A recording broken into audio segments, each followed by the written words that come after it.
In 2004, DC Comics released an event storyline called Identity Crisis, and today's storyline does tie into this event, focusing on one of the more controversial elements of the storyline. In fact, this means I am going to be covering a lot of Identity Crisis in this, though I'll be trying to keep major spoilers to a minimum. With that in mind, let's talk about mind wipes.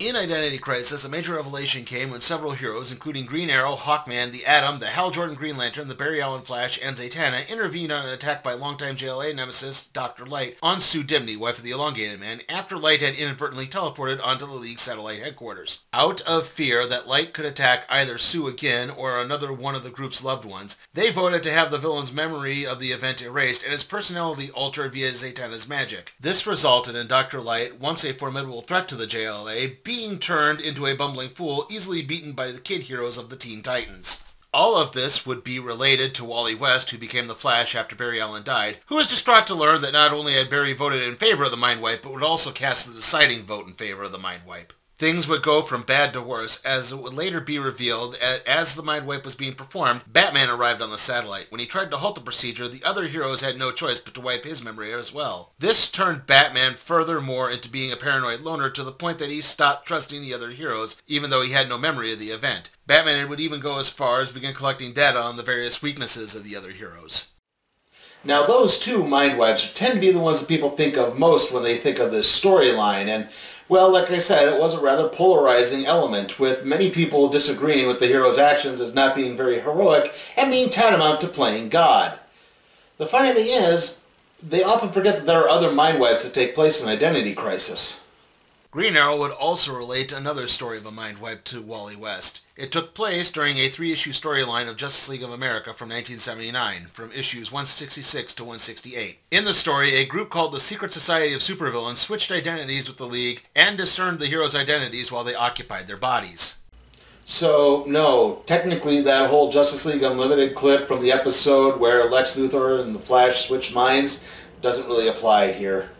When Wally pointed out that mind wipes were probably too extreme a measure to be taken, Arrow retorted by pointing out that when you have to deal with villains who are psychic like Dr. Dream or magic like Felix Faust, that certain rules have to go out the window.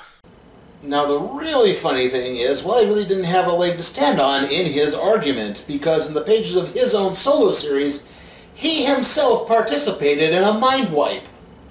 In the build-up to issue number 200 of The Flash, Hunter Zolomon, a police profiler and friend of Wally West, whose identity as the Flash was public knowledge at this point, was paralyzed during a prison riot. When the Flash refused to use his time-traveling cosmic treadmill to reverse the time stream, Zolomon attempted using the treadmill himself and wound up becoming a villain known as Zoom, the newest incarnation of the Reverse Flash. We really don't have enough time to talk about the whole complicated legacy that is Professor Zoom / the Reverse Flash. Just think of him as an evil version of the Flash, and let's move on.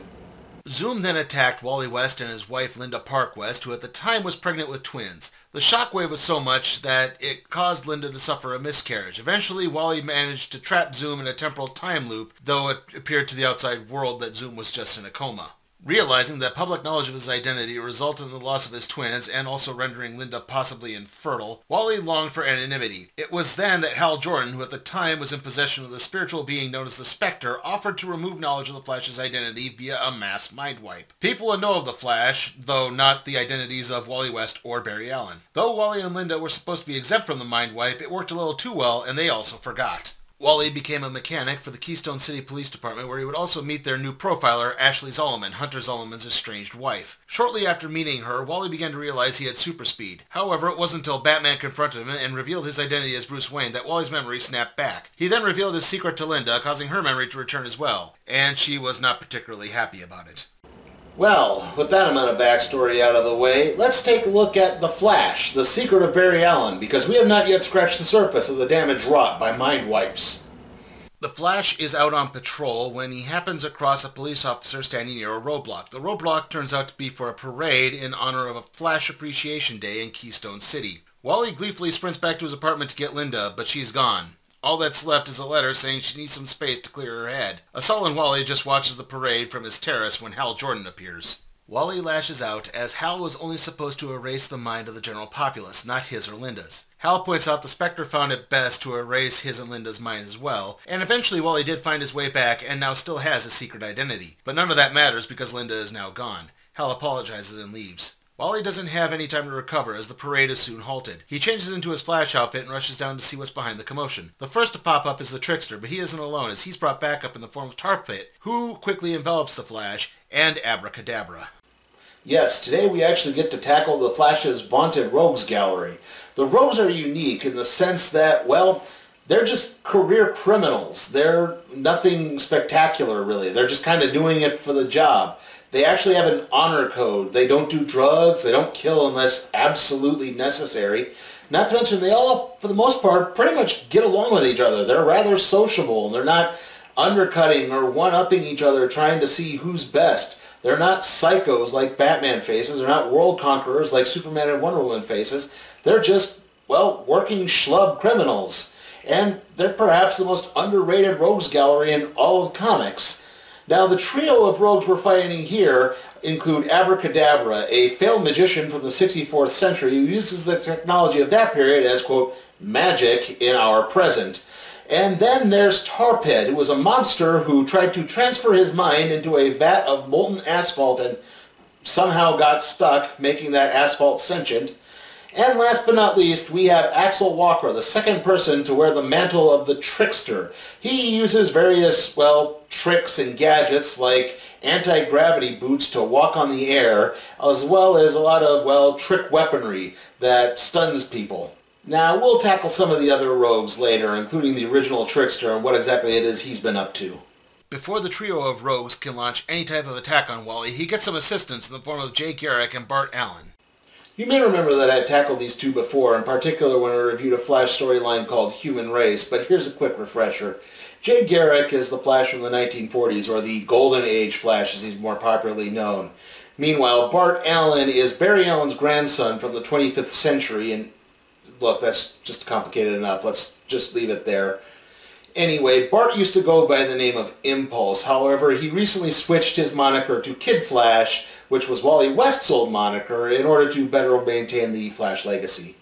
The three speedsters make quick work of the villains, and afterwards Wally starts to unmask and restore Jay and Bart's memories. But turns out they never forgot, as Hal came to them before the mind wipe, and they opted to still remember who Wally was. The three then are given a tour of the newly reopened Flash Museum, which is what the parade was celebrating. Wally starts trying to talk to Jay about Linda, but then the younger Flash suddenly disappears. Wally finds himself on the JLA watchtower, and Superman and the others have some questions. See, they all remember having a teammate/friend in the Flash, both with Barry and Wally, but they don't remember anything else about him. Batman is among them, but he feels information is best delivered from the source. Wally dodges the League's questions, prompting Green Arrows to suggest Wonder Woman using her lasso of truth on him. But before anything can happen, Flash sprints to the teleporter and heads back to Earth. Wally immediately sets out to try to track down Linda and talk with her, but he's not alone as Superman has been pursuing him. Flash begins racing around to various locations Linda could be while trying to simultaneously avoid the Man of Steel. Superman is fast, but the Flash is faster. Well, I guess that settles that debate. Flash and Superman both hit Keystone City, and the shockwave is enough that something begins stirring in Iron Heights Penitentiary. Finally, Wally realizes that Linda doesn't want to be found and comes to a stop in the West Department. He apologizes to Superman and reveals his identity. The two then continue talking as they clean up the collateral damage from the race. Clark is understanding, pointing out that this is why he's always maintained his identity, even admitting he'd probably done the same thing if he were in the same position. He then convinces Wally to talk to the other heroes in the Justice League, or, well, just the DC Universe in general, and the two then set out after stopping off at the Kemp farm for some home-cooked chicken pot pie. Wally sets out to reconnect, for lack of a better term, with the other heroes of the DC Universe, saving his last visit for Nightwing, his old partner from the original Teen Titans. None of this fills Batman with any confidence, especially since Hal Jordan was involved. Okay, we've got a few more rogues to tackle here, so let's start with the de facto leader of the rogues, Captain Cold, aka Leonard Snart, who developed a special gun that could actually freeze anything to absolute zero.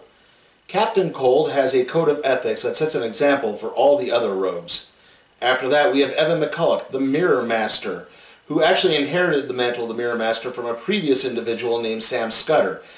McCulloch uses technology that turns any reflective surface into a special teleportation portal that lets him travel anywhere via a special dimension. You may recall that I mentioned the Mirror Master before in episode 47 of the Random Trade Review, The Last Days of Animal Man, where his daughter popped up. After that, we have Mark Martin, the Weather Wizard, who uses a special wand to, well, control the weather. Mark actually stole the wand from his brother who developed the technology. Then there's Digger Harkness, aka Captain Boomerang, who came to America under the guise of being a pitchman for a boomerang company, but used that as a cover to, well, commit crimes via his special trick boomerang skills. And last but not least, there's the Top, but we'll talk about him later. The Top wants in on whatever the rogues have been planning, but Cold won't have any of it due to the Top's unpredictability. Cold has Mirror Master toss Top out, but Top isn't worried as there's a war coming. Back with the rogues, both Captain Cold and the Weather Wizard notice blood coming from the Mirror Master's nose. Meanwhile, Flash and Nightwing pay a visit to the newest incarnation of the Teen Titans. The two relate stories of meeting the respective mentors of their fellow Titans, as well as Superman, with some of the awkwardness that followed, as can be expected whenever a teenage boy meets someone like Wonder Woman. It's fun, but afterwards things start to get serious. Dick and Wally talk about the mind wipe, and while Dick understands why Wally did what he did, he sides with Batman and not trusting Hal. Wally pays little mind to Dick, who warns him about the Penguin looking into setting up shop in Keystone. Wally arrives back at the auto shop where he's assigned to work on the brakes for Ashley Zolomond's car. Ashley, meanwhile, is visiting Zoom's cell at Iron Heights Penitentiary, trying to atone for everything that happened. We've got a few more rogues to cover here, so let's start with three reformed rogues who now work alongside the Flash rather than against him. First up is Giovanni Giuseppe, aka James Jesse, aka the original Trickster. He developed a lot of the Trickster tech, which was later stolen by Axel Walker after James joined the FBI. After that, there's Heatwave, aka Mick Rory. Rory is a pyromaniac who uses a special asbestos-lined jumpsuit to protect himself from the effects of his rather specialized custom-built flamethrower that can start a fire in just about anything. Obviously, with his Heatwave persona, he often clashes with Captain Cold on a regular basis. Now, Mick would eventually become an arson expert for the Keystone City Fire Department. The last of our reformed rogues is Hartley Rathway, aka the Pied Piper. Rathway was born deaf, but later regained his hearing via a cochlear implant. Afterwards, he developed a fascination with sound. He could eventually learn to harness the power of sound to not only develop a special hypnotic musical technique, but also a special destructive musical technique that could smash buildings and walls and stuff like that. Now, in the wake of Barry Allen's death, Piper eventually retired from being a career criminal and became more of a champion of the underprivileged. He also came out of the closet.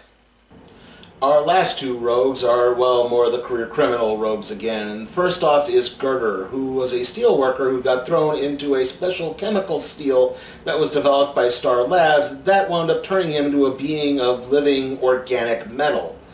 And then there's Double Down, who was a high-stakes poker player who came into possession of a special set of cards that not only can he control as his mind, but also act as his skin.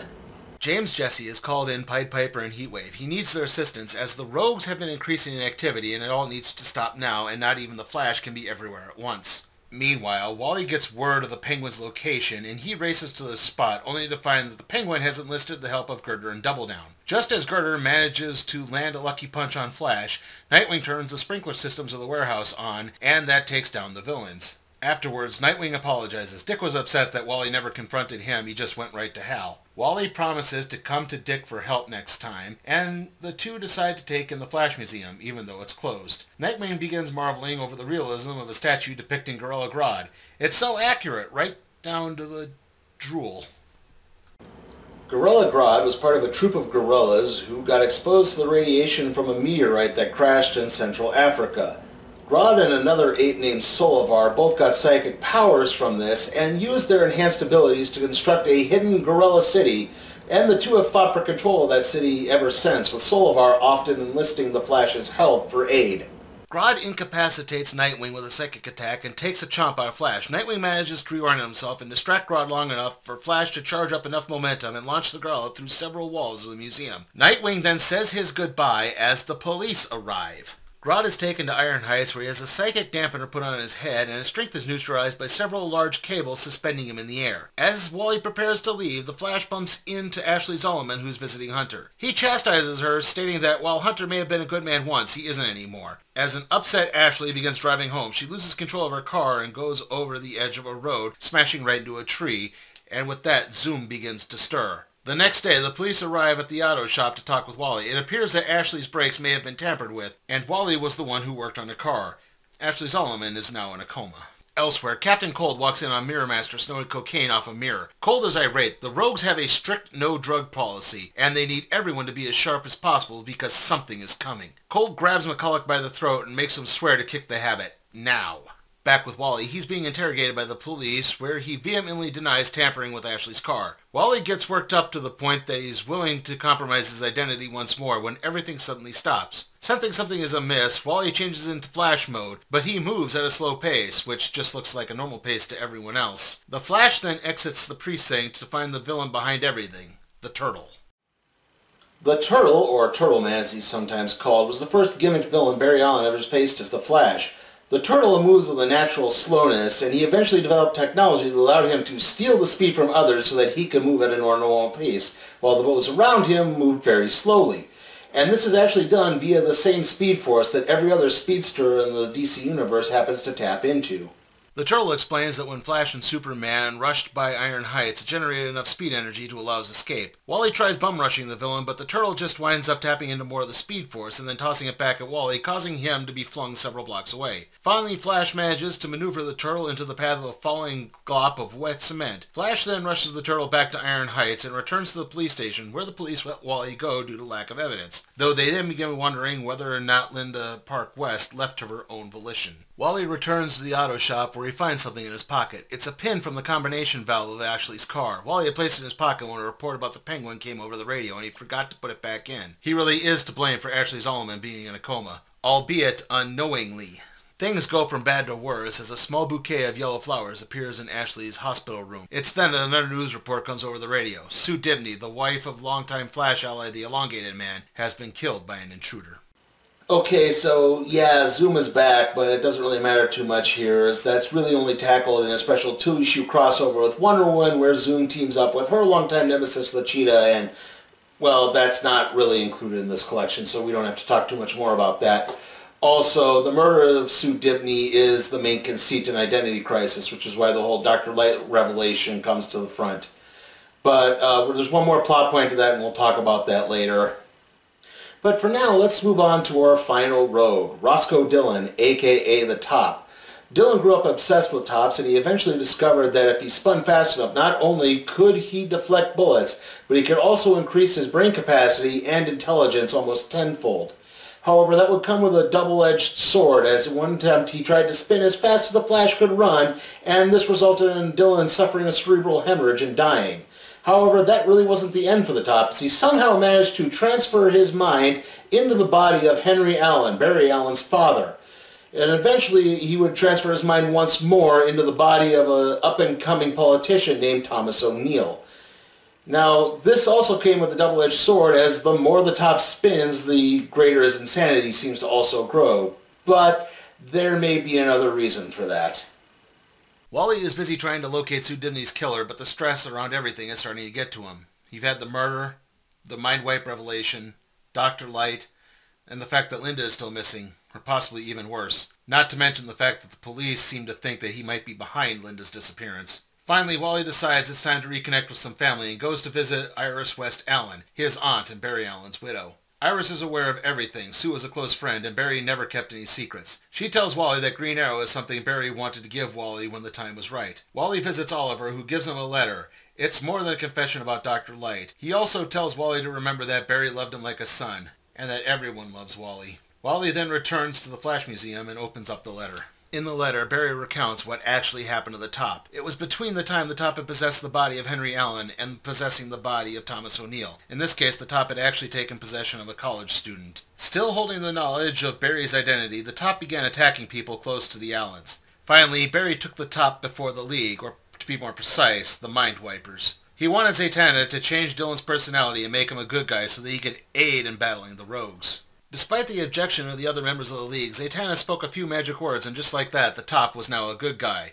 Again, though, he actually retained the memory of his evil actions. He just lost the instinct to try to act on his evil tendencies. The plan worked for a while, but then guilt over his crimes began to catch up to the Top. The last Barry would ever see of Roscoe Dillon, he lashed out and attacked several rogues, forcing Barry to have to subdue him. It was then that the Top left the body of the college student and never returned. Returning to the present, Wally resolves to find the Top. He rushes to hospital to check in on Ashley Zolliman, who's out of her coma, and is the only one who could really track the Top. He uses his super speed to give the illusion that Wally West and the Flash are both in the room at the same time and makes a plea for help. After that, it's off to San Francisco and Zatanna. They have a mind they need to fix. Zatanna Zatara is part of a long line of magicians in the DC Universe that also include her father and cousin. Now, she's known primarily for two things: tapping into her magic via the use of reversed incantations, saying Namtab Potts instead of Batman Stop. And the other thing she's probably known most for is her outfit, which is a magician's outfit with fishnet stockings on top of that. Though she does also have a standard superhero costume she's used before. And like I said before, she's also known for, well, being the one who utilized the mind-wiping abilities. Flash and Zatanna manage to locate the Top, who's holed up in an abandoned toy factory. He asks if the two are in on the secret, as Wally implores Zatanna to reverse the spell on Dylan. She is reluctant to, as Barry told her of the power the Top possessed. Wally says he'll take responsibility for everything, and Zatanna lifts the enchantment. The Top lashes out, tossing both of the heroes aside as he snaps back into having a clear mind. He's remembered what his big secret is. While he was attempting to clear the guilt from his conscience, he went after the rogues and tried to do the same for them. All of the reformed rogues, like the Trickster, Heatwave, Pied Piper, he made them that way. And soon, he'll make them normal again. And with that, the Top disappears. Later, the Flash talks with Green Arrow. He's not sure if the Top was being truthful or just playing Wally for a fool. Also, he's not sure if he can trust any of the reformed rogues anymore, even Piper, whom Wally had come to consider a close friend. Elsewhere, Captain Cold turns on the TV as a phone call delivers some devastating news. Okay, so this is our last Identity Crisis tie-in bit, and it's Captain Boomerang's role in the story. See, he winds up getting killed while trying to carry out a hit on another superhero's loved one. I'm not going to say which hero it was because, my God, I probably talked about this story too much already.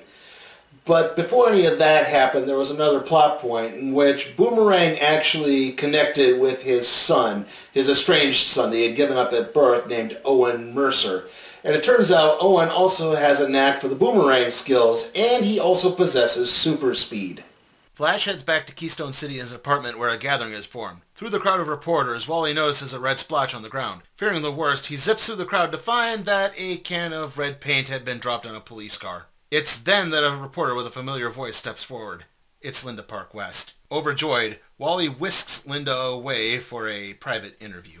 Later, as the two walk through the streets, Wally and Linda begin talking about everything that happened, especially Sue Dibney and the Mind Wipe revelations. Wally points out that this has fractured many of the families in the superhero community. The Ray has broken off his engagement, Metamorpho has all but abandoned his wife and children, and even Mr. Miracle and Big Barda have abandoned any talks of possibly having kids. He's afraid that the same will happen with Linda. She says that it took a while, but she's come around to the idea of liking a secret identity and not being a celebrity wife. The Flash has always been thought of as a blue-collar, everyman hero, and, well, now he really is. Elsewhere, the rogues gather for Captain Boomerang's funeral. Owen is with them. The ceremony is held in a special location that Abracadabra, Gorilla Grodd, and Weather Wizard have all worked hard to cloak so as not to attract attention. As Captain Cold delivers the eulogy, the rogues begin murmuring. Word of the Mind Wipes has gotten out. Eventually an argument begins to break out, and Owen is forced to intervene by smashing open the coffin with a boomerang and showing off his super speed in the process.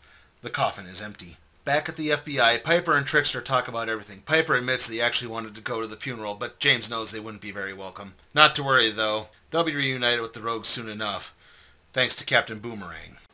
And so concludes The Flash, The Secret of Barry Allen. How was it? Well, this story is really, really well done. I think there's some good nuanced storytelling coupled with some spectacular artwork from both Howard Porter and Livesey.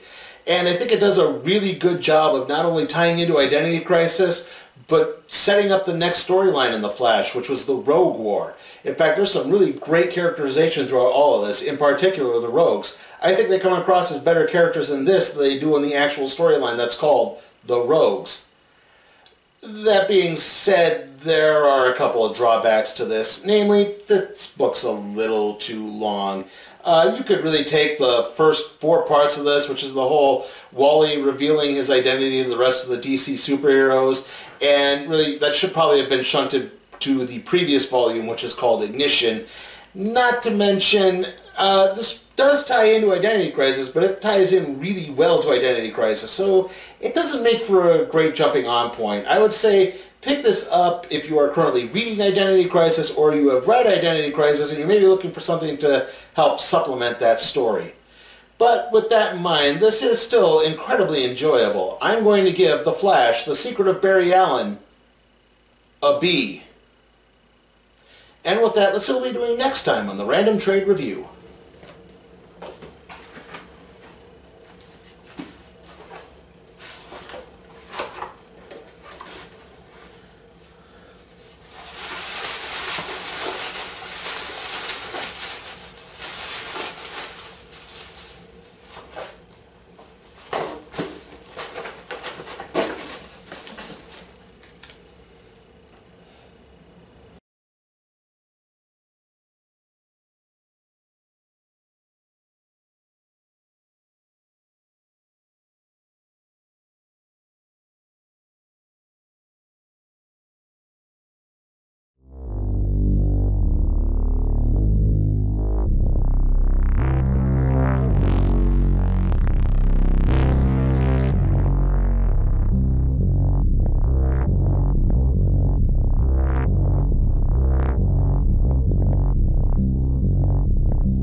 Hey guys, got a request for the show? Check out my Patreon at patreon.com/sleepytime4cat productions. And if you like the video, give it a like, share it, subscribe, and ring that notification bell.